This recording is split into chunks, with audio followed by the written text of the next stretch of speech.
Les adolescents vivent tous un peu la même chose. Dans le fond, une double crise, soit identitaire et sanitaire.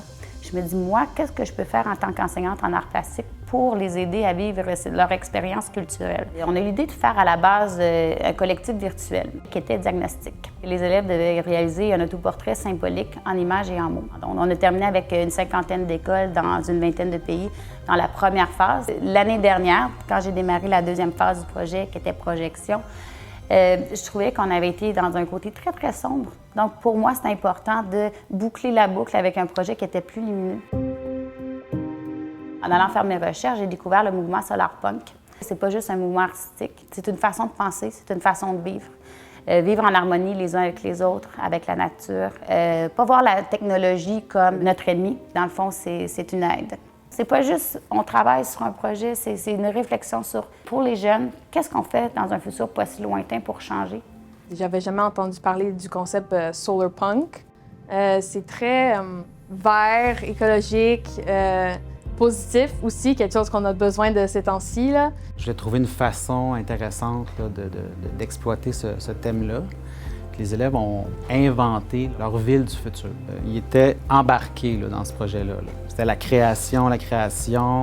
On voyait qu'ils étaient concentrés, il y avait du plaisir. Mais ils étaient tellement impliqués puis motivés. On a fait des échanges avec l'Argentine.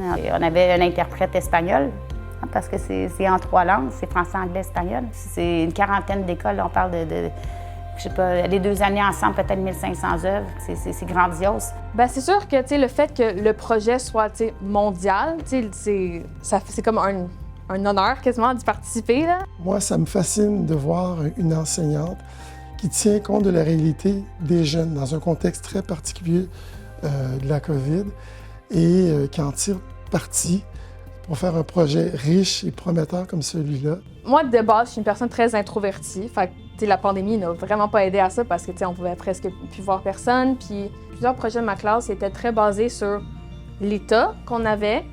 Puis ce projet-là a comme ouvert plusieurs portes parce que on avait le droit d'aller genre plus loin que les limites. Ça a un impact direct sur la réussite de l'élève.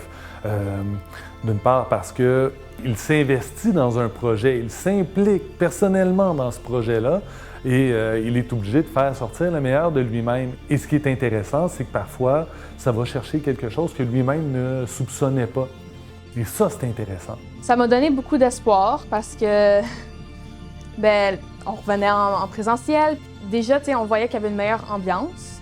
Tout le monde était heureux de se voir. Puis le projet a vraiment, c'était vraiment plus ouvert, c'était un meilleur environnement. Ça serait le fun que cette réflexion-là se poursuive dans le temps. Ça a semé une graine dans leur esprit en espérant que ça puisse se poursuivre à travers les années.